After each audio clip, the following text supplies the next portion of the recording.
recuento de lo que conversamos en la oportunidad anterior y vamos a continuar pues con lo que había sido la clase pasada, es la segunda parte.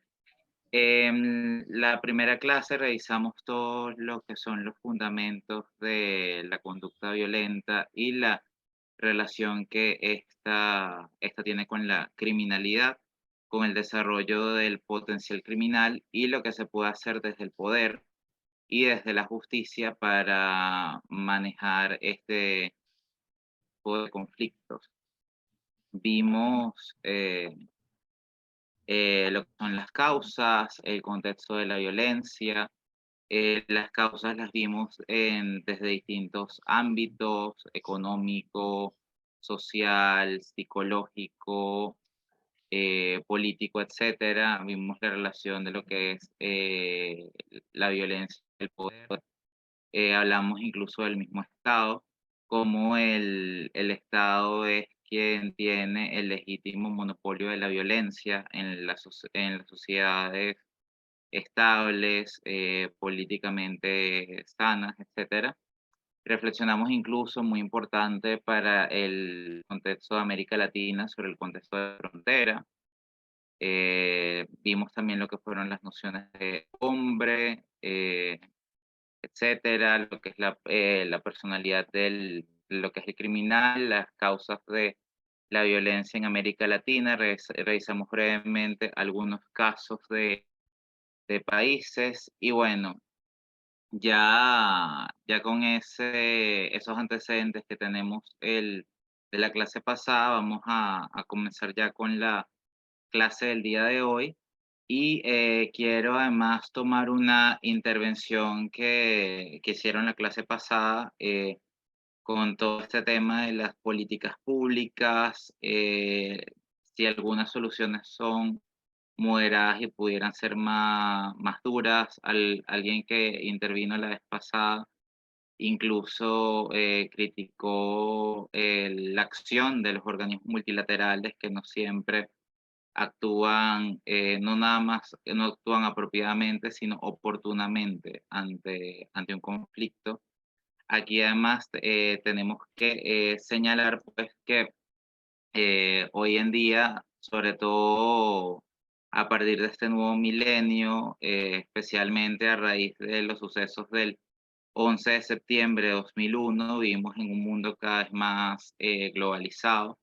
Lo que pasa en un país afecta a otros y eso lo tenemos que tener muy en cuenta a la hora de apreciar pues lo que es el papel de las organizaciones multilaterales y los compromisos que asumen los gobiernos con estas, pues porque antes no lo eran. Vemos, por ejemplo, que lo que es la ONU ha tenido incluso antecedentes, lo vamos a ver un poco más tarde, con la Liga de las Naciones, por ejemplo, pero vivimos en un mundo articulado en lo político, en lo económico, en las agendas que se suscriben, porque muchas veces los intereses son transnacionales. Y en ese sentido y en esa pauta, pues los países, sobre todo los más pequeños, tienen un rango de acción limitado a la hora de querer desprenderse de las agendas que vienen desde lo multilateral y desde lo que se suscribe a partir de lo que son las regiones, y los grandes centros del mundo.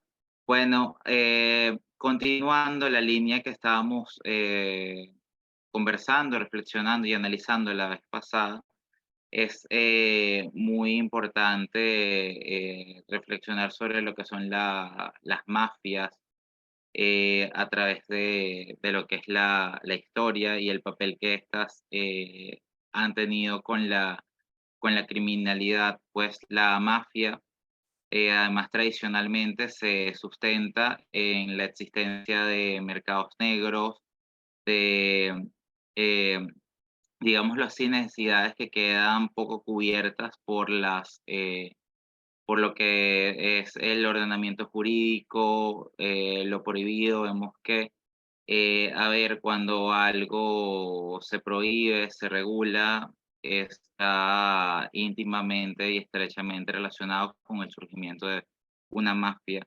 Uno de los casos más visibles y sobre todo porque sigue siendo muy vigente hoy en día es el tema del narcotráfico.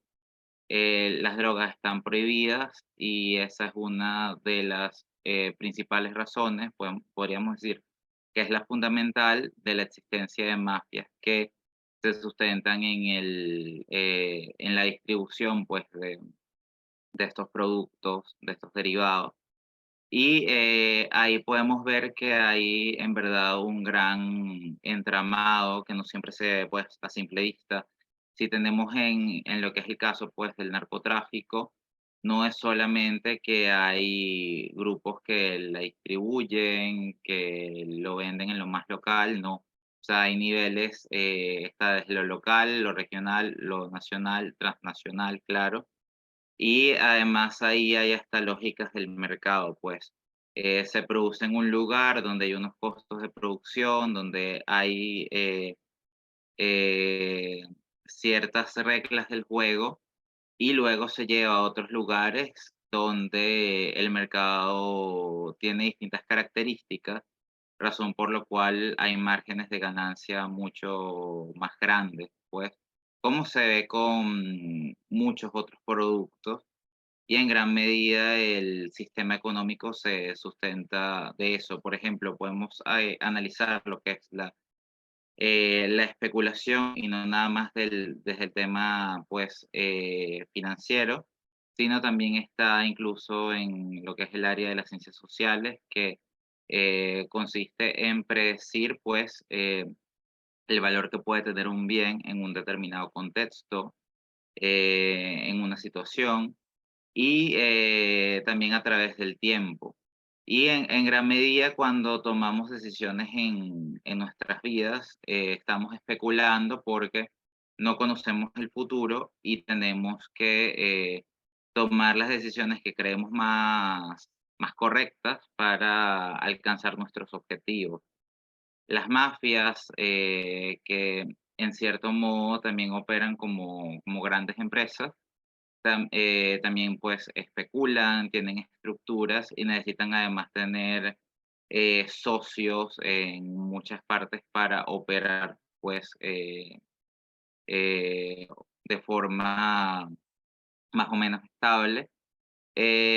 La existencia de las mafias de una forma u otra también está vinculada con lo que es la corrupción, pues, porque estas, necesitan también de aliados en el sistema político y en el sistema judicial para poder avanzar sus intereses, para poder,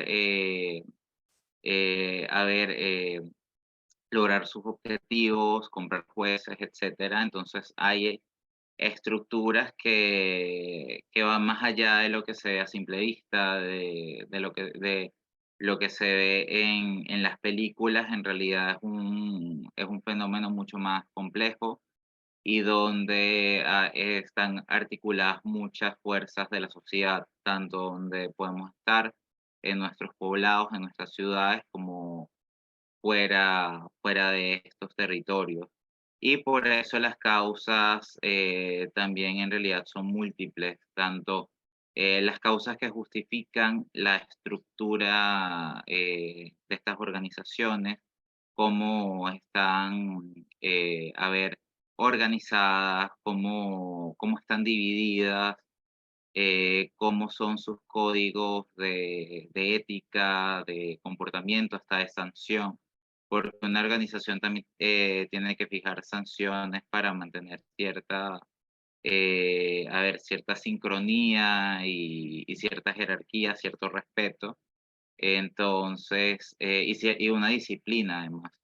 Entonces, todo eso y también en línea con lo que ya evaluamos en las causas económicas, sociales, psicológicas, etcétera, de lo que es la personalidad del individuo y del individuo en relación a un grupo.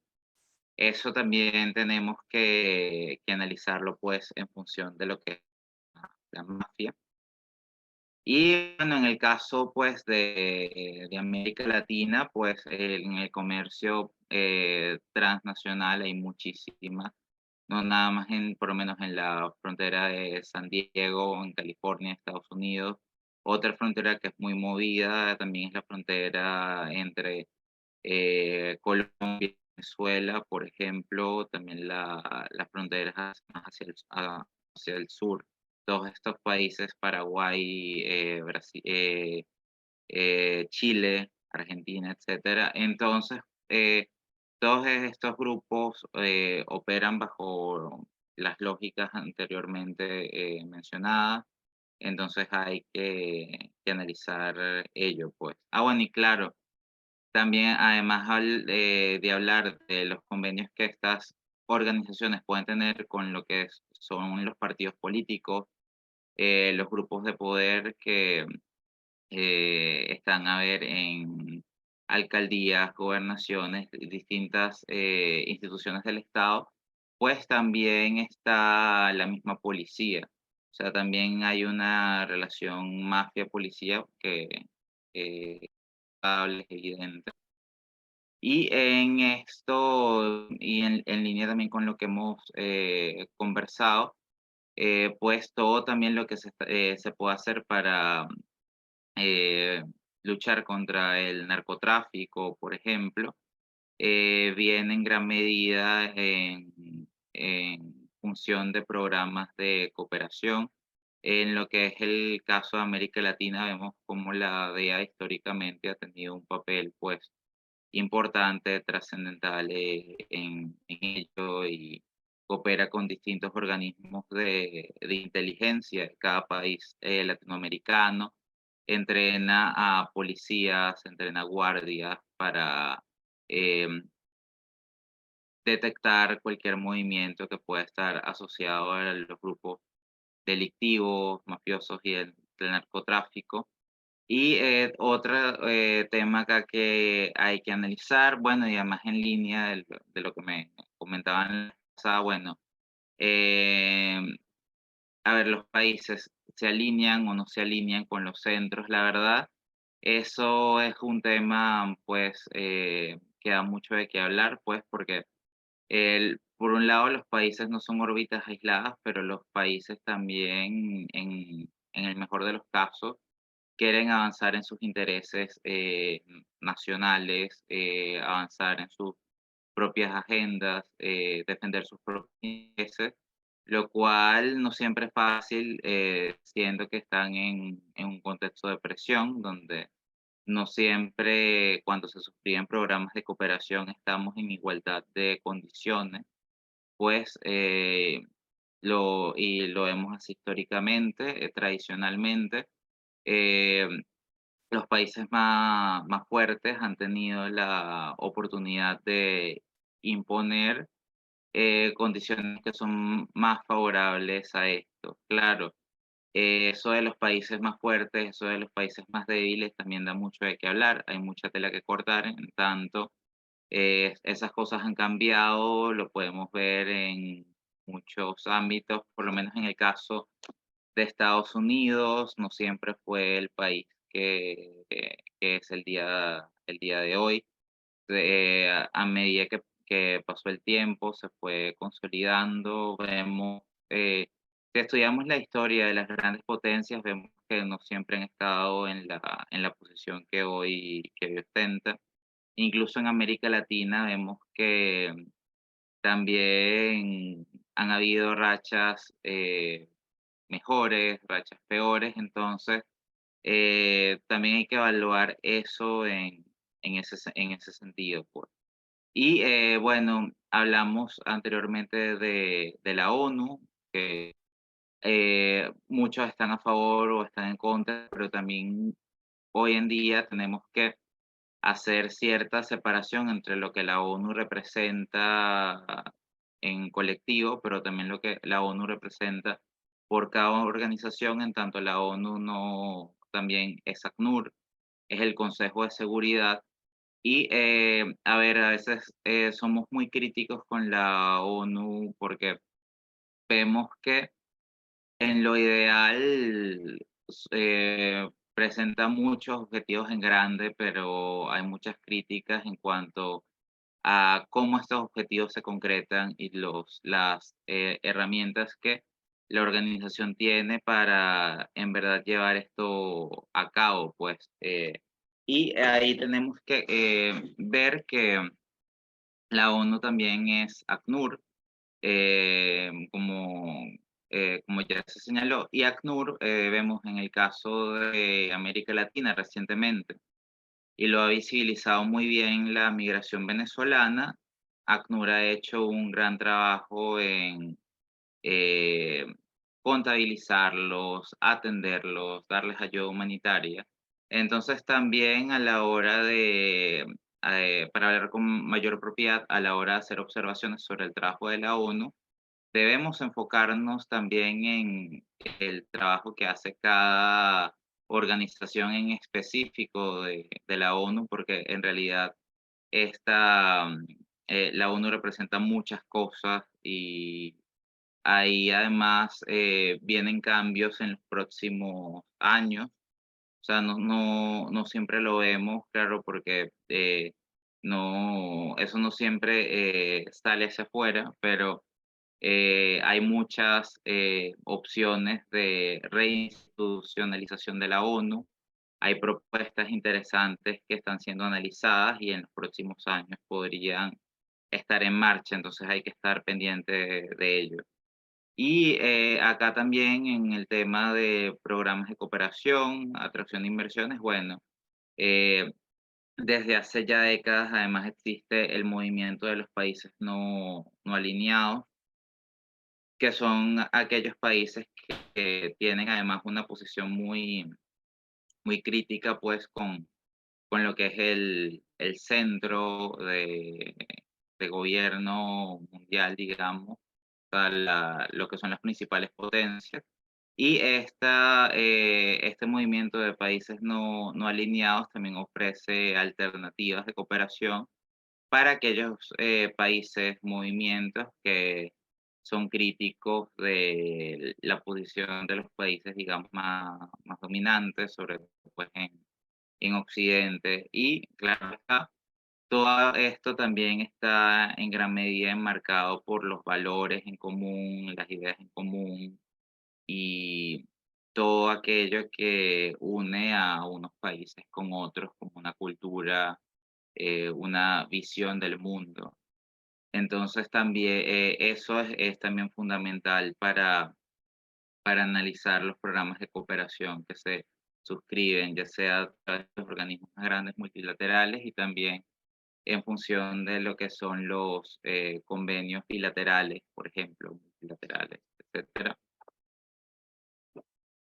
Ok, acá vemos la foto de la Liga de Naciones. Esta fue una organización muy importante en la historia pues, de las relaciones internacionales y también en la historia política del mundo, en tanto esta fue la primera organización intergubernamental. Fue creada en el siglo XX después de la Primera Guerra Mundial. La conferencia en la que fue creada se celebró el 10 de enero de 1920 y es uno de los grandes precedentes pues, de lo que es la ONU, de lo que es la UNASUR, de lo que es la OEA, pues.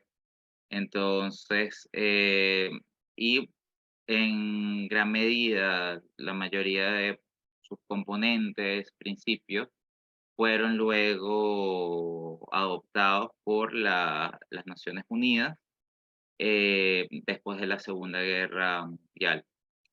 También en el contexto de la creación de las Naciones Unidas se crearon otras organizaciones como ISEC de intercambio estudiantil, en tanto, tanto la Primera Guerra Mundial y la Segunda Guerra Mundial visibilizaron la necesidad de que una cultura tuviera mayores nexos, contactos con otras, para así conocernos mejor, interactuar más unos con los otros y reducir la posibilidad de otra guerra por las consecuencias devastadoras que esto puede pues, tener para todos. Y si lo analizamos desde el día de hoy, que estamos en el año 2023, con todo lo que la tecnología nos ofrece, pues la posibilidad de una guerra es algo que nos debe atemorizar y por eso pues se hace todo el esfuerzo de manejar el conflicto lo mejor posible sin necesariamente llegar a ella. Pues la guerra en sí hacemos el esfuerzo de que sea el último recurso pues, para resolver un conflicto determinado. Si bien pues todavía la historia reciente nos ofrece ejemplos de que hay mucho que trabajar, mucho que mejorar en todo esto. Está el caso de Libia, por ejemplo, hace algunos años ya. Está también el caso de Serbia y Kosovo y está más recientemente el caso de Ucrania. Y este último, el caso de Ucrania, todavía es un conflicto que sigue en desarrollo, a pesar de todos los esfuerzos que se realizaron, incluso con los acuerdos de Minsk, etcétera, pero bueno, es lamentable.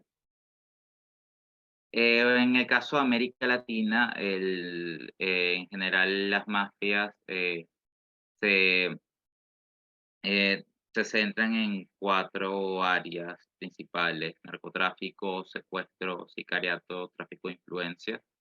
Esto primero depende de país en país y también depende de las épocas. Acá hay que considerar un montón de factores para, pues, comprender por qué en un país, en una región determinada,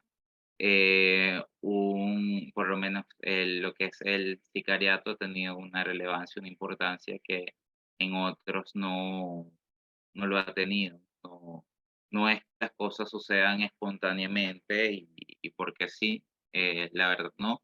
Hay causas que hay que analizar y también hay consecuencias. Las consecuencias son muy relevantes y luego queremos eh, plantear qué políticas se pueden eh, diseñar, implementar y evaluar para solucionar los problemas generados por esto. A ver, el caso, por ejemplo, de Colombia con la historia que ha tenido en los últimos años relacionada con el narcotráfico, también la influencia y el papel protagónico que han tenido algunos grupos como la FARC, el ELN, etcétera.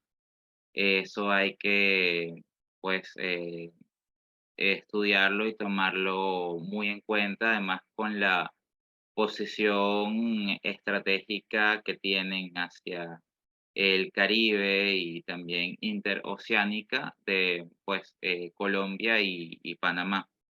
Panamá, pues claro, ya no suena tanto en temas del narcotráfico, pero tuvo un papel un poco más relevante en ello en la época pues de Noriega, incluso un poco después, en ese periodo en el que Panamá se encontraba estabilizándose. Y pues también está el rol de Venezuela. Venezuela es un país que tiene límites con Brasil, con Colombia y Guyana. Y la posición estratégica de Venezuela con la extensa proyección que tiene hacia el Mar Caribe, también lo hacía un destino básicamente de tránsito em, deseable pues para alcanzar otros mercados. De hecho, hasta hace pocos años, Venezuela era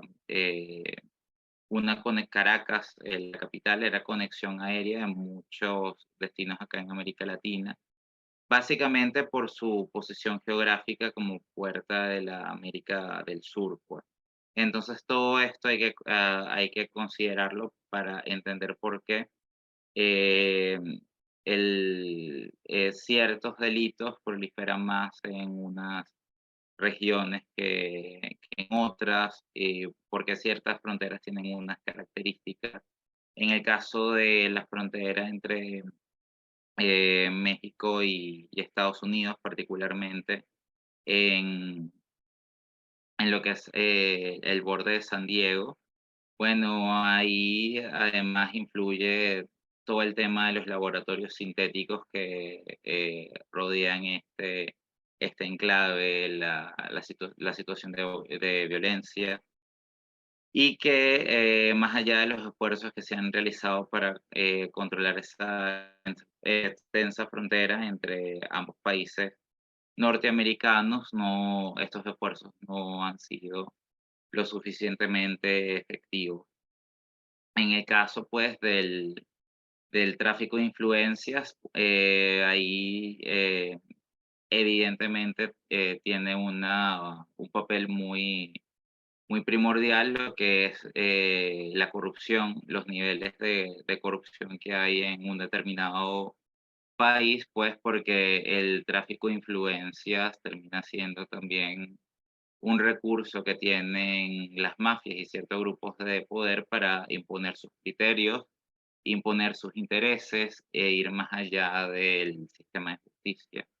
Esto al final también pasa porque nuestros sistemas de justicia en la región no son lo suficientemente robustos y eso los ha hecho vulnerables a este tipo de actividades de crimen, pues. Y acá, desde otro enfoque, esto también lo podemos ver como un sistema donde hay escalas. En general, las mafias están organizadas por niveles, así como lo podemos ver en el sistema político, en el sistema económico, en el sistema cultural. Así como hay empresas grandes, empresas medianas, empresas pequeñas, así lo podemos ver en los niveles de mafias, pues, en donde ciertos criterios también aplican para unas y otras. A ver, las mafias grandes se imponen sobre las pequeñas y colaboran hasta cierto punto, las usan. Y después de cierto periodo también hay sistemas de incentivos, sistemas de ascenso, movilidad social. O sea, tampoco el sistema en sí está diseñado para que la gente siempre se quede en una misma posición. Vemos, por ejemplo, en el sistema económico que luego de un tiempo la gente puede ir escalando, así como puede ir bajando también. O sea, si no se toman las medidas adecuadas, lo que sube también puede bajar. Y aquí hay unos conceptos en verdad muy claves que tenemos que analizar. Acá está primero el concepto de seguridad nacional, Estado fallido, monopolio de la violencia, control del territorio y la lógica de la territorialidad. Ahí, además, en lo que ya habíamos hablado, en toda la importancia que tiene el concepto de frontera para entender el crimen y la violencia, sobre todo en nuestras ciudades donde hay una clara delimitación entre las zonas rosas, donde hay más paz, más tranquilidad, más seguridad, y las zonas más peligrosas, ahí influye cierta lógica de la territorialidad en función del crimen y de los pactos entre grupos de poder, mafias, etcétera. La verdad es que si en la medida que un Estado logra controlar menos sus fronteras, se acerca más a ser un Estado fallido porque no puede satisfacer las necesidades de su población y proteger pues sus intereses. El monopolio de la violencia está en manos del Estado, pues el legítimo, y la existencia de grupos armados es algo que contradice ese principio.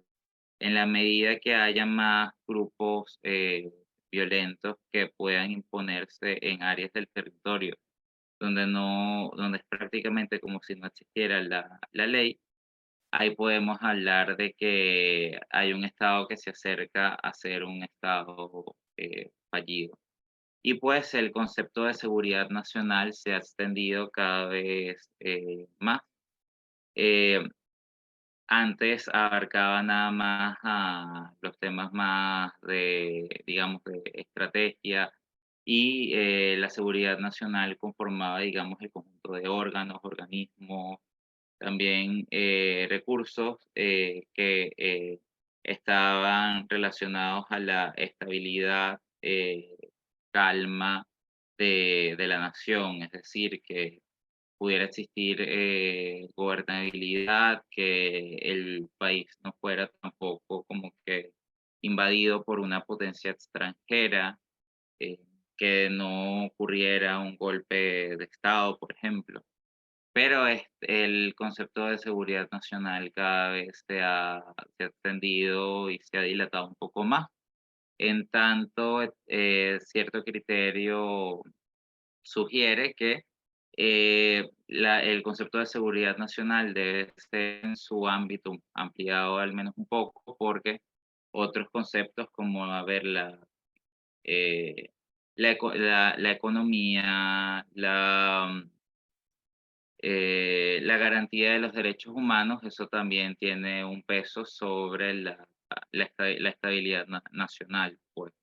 Y al no atender esos problemas y dejar que se acumule, luego se termina siendo una bola de nieve que va a ocasionar problemas, protestas y posibles estallidos sociales con consecuencias fatales.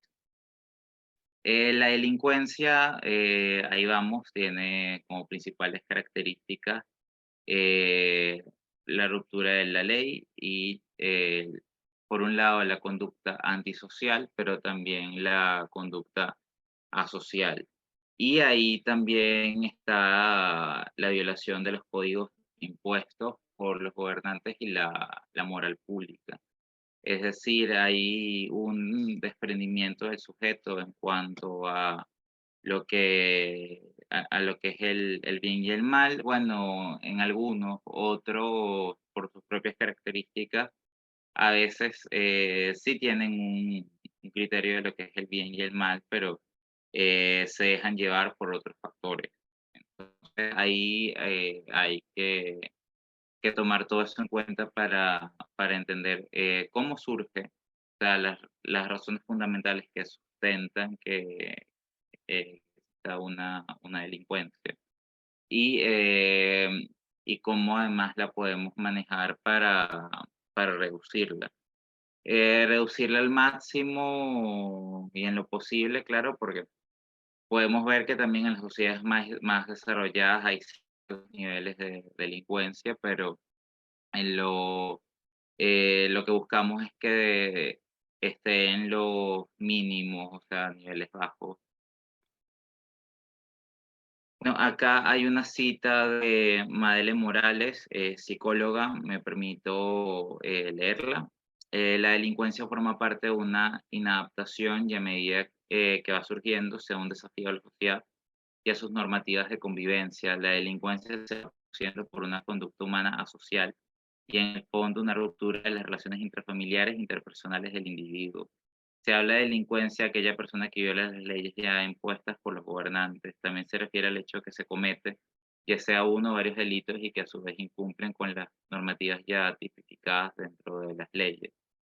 En función de esto que acabo de leer, pues el resolver la delincuencia también implica eh, pensar y elaborar planes a futuro de acompañamiento en los sectores más vulnerables para atender a las familias, o sea, analizar, ver cómo la familia está estructurada en una determinada localidad, en determinado país, incluso tener opciones para que a los niños puedan pues reubicarse o con nuevas familias o en albergues.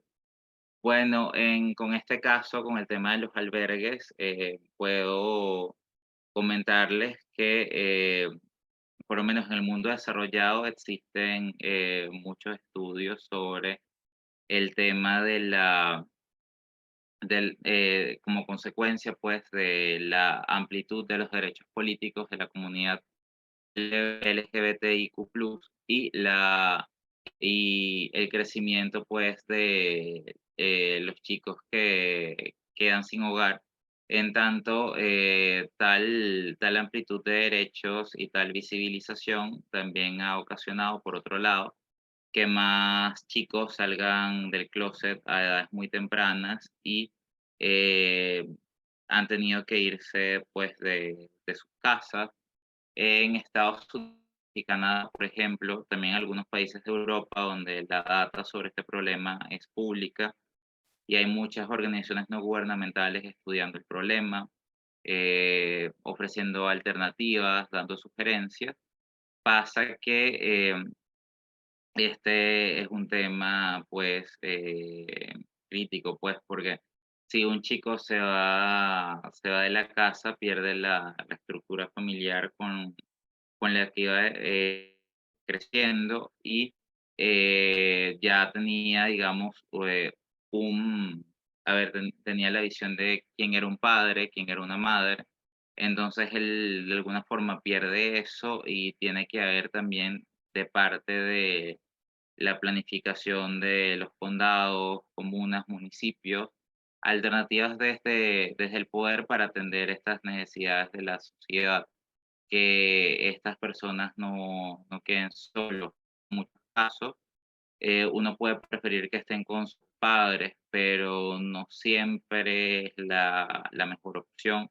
Hay que evaluar también qué tan idóneos son algunos padres, etcétera. Es un tema pues complejo y ahí, como lo estaba señalando, dando el ejemplo pues de la comunidad LGBTIQ+ hoy en día, hay que analizar también estos temas desde lo que es la cultura, entendiéndola como alguien levantó la mano, pero voy a terminar primero la idea, la visión del mundo que tiene una determinada sociedad a través, digamos, del tiempo y también el impacto generacional que hay en un momento y otro.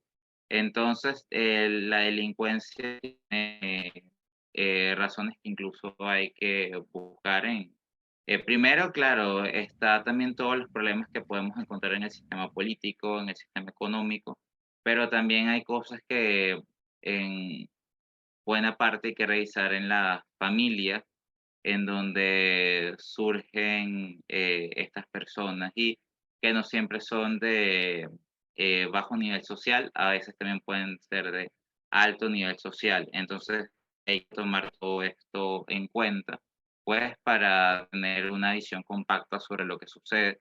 Quiero dar la palabra a Williams Basantes, que acaba de levantar la mano hace poco. Sí, así es, Vicente. Williams, puedes realizar lo que es tu pregunta y, bueno, activar tu audio. Buenas tardes, ¿me escucha? Sí, Sí, adelante, perfecto. Williams. Buenas tardes, ¿cómo está usted? Mire, interesante la presentación. Sobre todo me interesó mucho lo que pone ahí acerca de las mafias, entre los cuales lo que me gustaría hacer una pregunta, ya que vivo en Sudamérica, aun cuando tengo nacionalidad alemana, pues soy ecuatoriano, por lo tanto vivo en Ecuador y trabajo en Ecuador. La delincuencia por el gobierno, más que no nos interesa a nadie, pues viene por el gobierno. Pero entre eso hay un tema bastante pormenorizado que hay que desmenuzarlo, que se llama el narcogobierno. Quisiera por favor saber si usted puede darme unas ideas de lo que es el narcogobierno y en lo posible, cómo erradicarlo. Muchas gracias. Bueno, el narcogobierno, bueno, ahí hay varios términos que ver, porque unos pueden hablar de narcogobierno, pero también otro término que existe en esta línea, digamos, sí, politológica, sociológica, es el de narcoestado. Todavía, digámoslo así, en el área de las ciencias sociales se está analizando y estudiando pues el tema, no hay una tipología ya, digamos, plenamente definida. La verdad es que sí, como lo mencionaba hace unas láminas, existe cooperación de algunos actores de algunos gobiernos con redes del narcotráfico. Eso ha estado demostrado y no es de ahora, es desde ya varias décadas, pues. Mira, el tema también acá es, y ahí también viene la dificultad, es demostrar que hay, o sea, digamos, toda la red estatal de un determinado país usada para fomentar y sostener el narcotráfico. Ahí está la dificultad de usar los términos narcogobierno y narcoestado, porque claro, una cosa es tener a unos individuos, por lo menos unas personas que ejerzan ciertos cargos y que una investigación seria, imparcial, haya demostrado que están involucrados en el narcotráfico. Y otra es que es ya, ya tal relación es con algo sistemático de ese estado o de ese gobierno. Ahí es la dificultad, pues, pero, o sea, como sabemos y ya lo señalé, en las grandes esferas para que las cosas se muevan y fluyan, tiene que existir cooperación de actores de alto rango del sistema político para que esto sea viable, porque, a ver, de pasar de un punto a otro, de pasar de un aeropuerto a otro, suele haber cooperación de alguno. Mira, en el caso, pues, de América Latina, se han escrito libros sobre este tema desde finales de la década de los 50 y principios de la década de los 60. Claro, muchos de estos libros que se han escrito a veces estaban, digamos, cargados de un fuerte sesgo mm, anticomunista, sí, pero existieron. Mira, de hecho, más que narcoestado, al principio, hacia mediados del siglo XX, se hablaba de narcoterrorismo y narcocomunismo, sí, y hay varios libros sobre ese tema. Bueno, la mayoría escritos en Estados Unidos que sostenían que el mundo no alineado con el modelo capitalista quería inundar de drogas a este país, pues, y tenían teorías al respecto. Y sí, mira, la verdad es que las relaciones del narcotráfico con lo político tienen ya décadas estudiándose y ya, mira, si pasan 3 décadas más en esto, tendríamos un siglo en ello. O sea, ya hay una relación ya un tanto prolongada, podríamos decir, sí, y además podemos ver antecedentes en lo que era todo lo que es el consumo del opio y de otros estupefacientes a lo largo y ancho pues del mundo.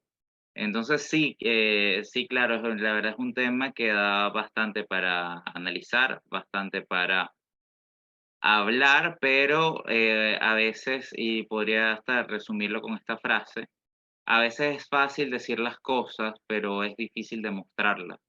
Entonces, si queremos ser lo más serios posibles y hablar con propiedad, tenemos que decir y afirmar que, mira, demostrar en verdad la existencia de un narcoestado implica un riguroso trabajo de demostrar cómo toda la estructura del Estado se usa sistemáticamente para ello. Y eso, la verdad, es lo que no se ha logrado hasta ahora, pero comunicacionalmente y por lo que se sabe de las relaciones de ciertos actores y ciertos grupos que en los gobiernos usan la estructura estatal, sí, sí se ha admitido este término. Bueno, sigo un poco con la presentación. No sé si ya está satisfecho Williams con la respuesta, pero cualquier cosa usamos unos minutos más tarde luego de seguir acá con la lámina. Bueno, Muchas gracias.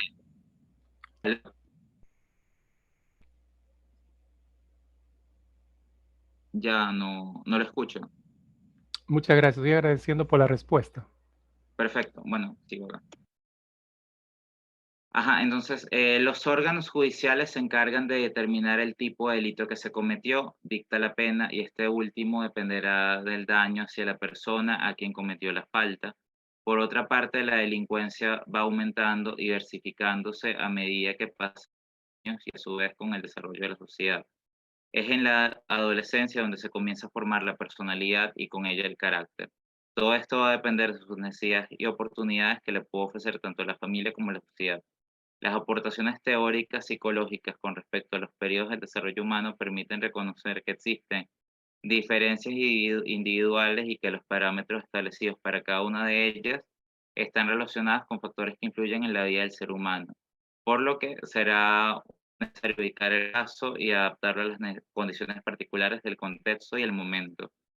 Bueno, sí, claro, ahí hay que acotar que en líneas generales se señala que el cerebro humano se forma más o menos hasta los 21 años.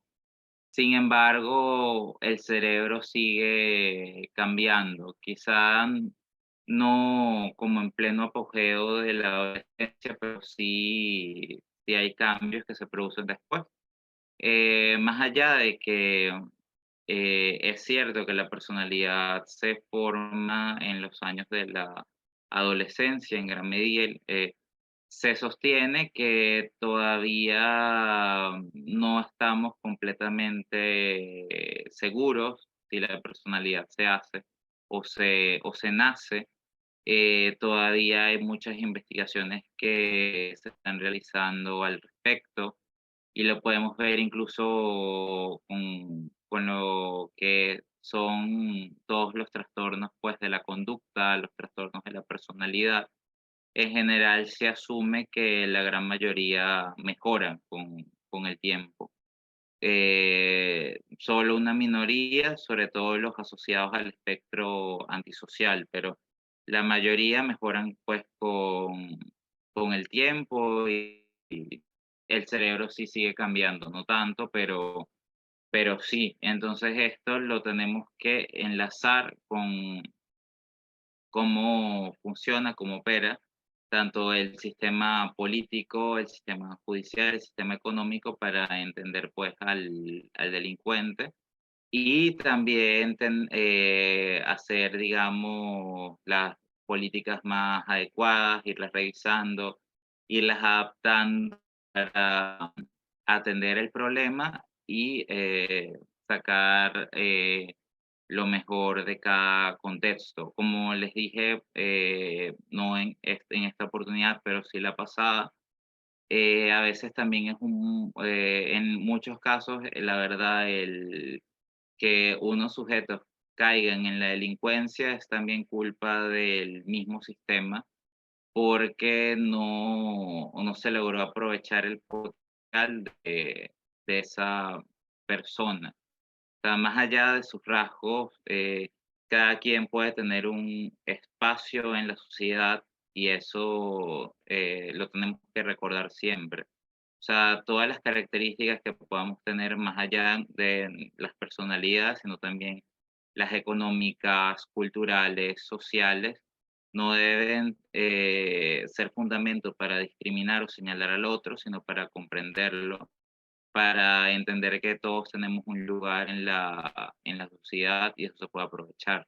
Vivimos en una sociedad donde sigue existiendo discriminación en distintas áreas, pero tomamos conciencia sobre el daño que la discriminación puede producir a corto, mediano y largo plazo, y entendemos la importancia de la convivencia sana entre personas distintas. Creemos además un valor de la democracia en la pluralidad, en la diversidad, en la convivencia de todos. Y eso exige aceptarnos no nada más por las diferencias de color de piel, de credo religioso, de ideología política, de etnia, sino también de personalidades. En una sociedad conviven personas con distintas características y de alguna forma tenemos que aprender a tolerarnos y convivir los unos con los otros siguiendo más o menos unos parámetros éticos, morales, o sea, hay una moral pública que hay que respetar, etcétera. Eso creo que es lo fundamental en esta situación.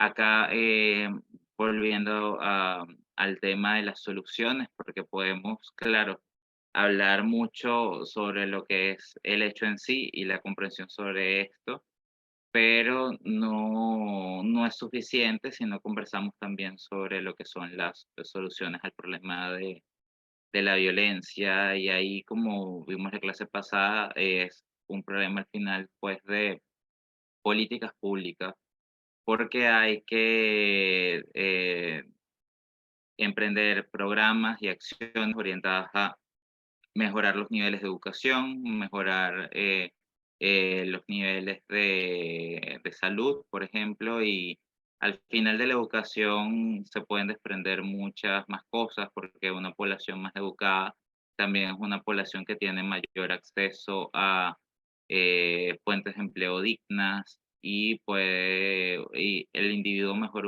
educado tiene más posibilidades de surgir en la sociedad. Tenemos que robustecer al Estado para que esté en función de la igualdad de oportunidades, le dé más oportunidades a cada persona de desarrollar su potencial, salir adelante y emprender. Y ahí sí, claro, tiene que existir al menos cierta burocracia en el sentido beberiano para que se le dé prosecución a los proyectos que se hagan en esta línea. No, en unos países pasa más que en otros, pero a veces es un problema que llegue una administración y quiera hacer un barrido y cuenta nueva con lo que se hizo antes, y eso es un problema porque entonces no se llega a una solución. Y más que programas de gobierno, también hay programas que son de Estado. Entonces, la llegada de un nuevo gobierno no debe implicar que se haga borrón y cuenta nueva con lo que se hizo antes. Eso puede estar mal. O sea, hay que reorientar, reevaluar, pero no hacer borrón y cuenta nueva con lo de antes, porque se trata de darle soluciones a la población, a sus problemas, a sus necesidades y en la medida que todas estas cosas se atiendan, vamos a tener sociedades más prósperas. Claro, es utópico pensar que todo va a ser perfecto y los problemas se van a acabar de un día para el otro, pero sí tenemos que ir haciendo acciones poco a poco, desde lo micro hasta lo macro, para ir obteniendo resultados y cambiar la realidad positiva. Y los primeros y más y fundamentales principios que hay que tomar en cuenta son, en función de lo dicho anteriormente, la rehabilitación social. O sea, no debemos excluir al delincuente, sino entenderlo, darle oportunidades, estudiarlo, hacerle un seguimiento, un perfil y rehabilitarlo. Nuestras acciones y nuestros programas deben estar orientados a la protección de las poblaciones vulnerables, sobre todo los menores de edad, hay que fortalecer también lo que es el comunitarismo y los valores sociales, es decir, que las redes de una comunidad puedan cooperar entre sí de forma armónica y que eh, unos y otros actores puedan ayudarse, proveerse unos a los otros de lo que necesitan. El perfil en general de los jóvenes vulnerables que pueden caer en la delincuencia es este, o sea, suelen ser asociales, inadaptados al entorno y se dividen en general en estas cuatro categorías. Los jóvenes vulnerables con base en la tipología existente se dividen así, bueno, en las dos mencionadas ahorita y también en posibles delincuentes y delincuentes. Entonces hay que entender ello y saber que, mira, no todo está perdido cuando un joven entra en la delincuencia. Lo que hay es que tomar medidas oportunamente y con prontitud. Mientras se atienda el problema, cuanto antes, mejor va a ser. Y el denominador común entre los asociales, los inadaptados sociales, los posibles delincuentes y los delincuentes es la incapacidad de adaptación al medio social. Esto se puede ver y hay que hacer un estudio en familias, escuelas, comunidades. A veces el problema no necesariamente es el joven, puede ser también el entorno. Entonces hay que ayudarlo, además que hay una relación. Lo que una persona es también está relacionada con su entorno de una forma u otra. Entonces hay que hacer un estudio para determinar qué es lo que pasa y hacer cambios adecuados, tanto para mejorar el entorno en sí o sencillamente para reubicar a unos actores de un entorno a otro y ot- otros que están en un entorno pasen a otro y mejorar lo que haya que mejorar. Pero eso, o sea, también hay que tomarlo en cuenta, o sea, no basta con estudiar al sujeto, sino se estudia también al medio social y los problemas que desde el medio social van hacia el individuo, porque también ahí pueden haber otros problemas que se están generando en otros jóvenes y no se ve a simple vista. Y ya casi a forma de conclusión, la delincuencia, sobre todo la juvenil, no se produce espontánea o aleatoriamente. Hay que estar muy atentos con esto, o sea, porque es importante entender que esto no surge y ya no, sino que hay una serie de factores que además o sea, han ido en una línea a través del tiempo. Y la delincuencia es fomentada por distintas causas que propician que cada vez más jóvenes utilicen la violencia como forma de vida e imposición sobre el otro en el medio. Imposición, claro, porque como hablamos la clase pasada, también todos tenemos cierto potencial para la violencia, claro. Lo sano es que usemos la violencia para la defensa propia. Es decir, si estamos en una situación de peligro, si estamos en un evento en el que puede correr, a ver, le puede pasar algo negativo a una persona que queremos, a un familiar o un amigo, pero en general la violencia debe ser el último recurso, al menos en el contexto en el que estamos, donde las sociedades cada vez están más organizadas para la satisfacción de nuestras necesidades y nuestros problemas.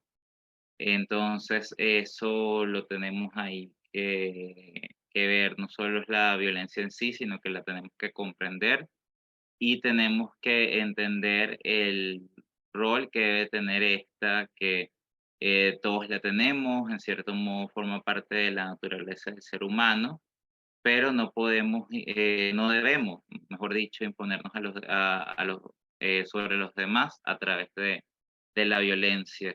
Lo que debe estar por encima es el entendimiento, la conversación, el diálogo, eh, la cooperación, el altruismo.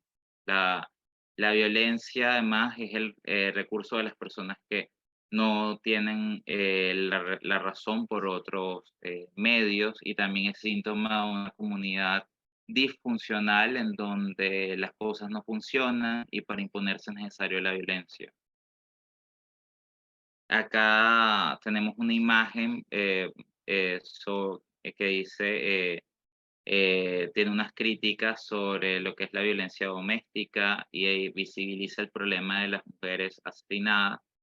Y en todo esto, y como lo vimos también, claro, con lo que es la población LGBTIQ+, y lo que viven en situaciones de vulnerabilidad y cuando caen en la indigencia, tenemos que también reflexionar, todos y cada uno de ustedes que me están escuchando en esta presentación, sobre los patrones culturales, porque la violencia y la imposición de uno sobre el otro también está sustentada sobre ello en códigos culturales, en prejuicios de diversa índole. Puede ser prejuicios de raza, de color, de género, de ideología, pero existen y moldean nuestras actitudes sobre los demás. Bueno, muchas gracias por haberme escuchado. Ya la presentación de hoy llegó a su fin, pero tenemos unos breves minutos para preguntas. Si me indican, o sea, les puedo ayudar a atender. ¿Alguien tiene alguna pregunta, alguna colaboración a la presentación? No necesariamente una pregunta, sino también pueden hacer comentarios y cualquier cosa que pueda servir a la reflexión de todos.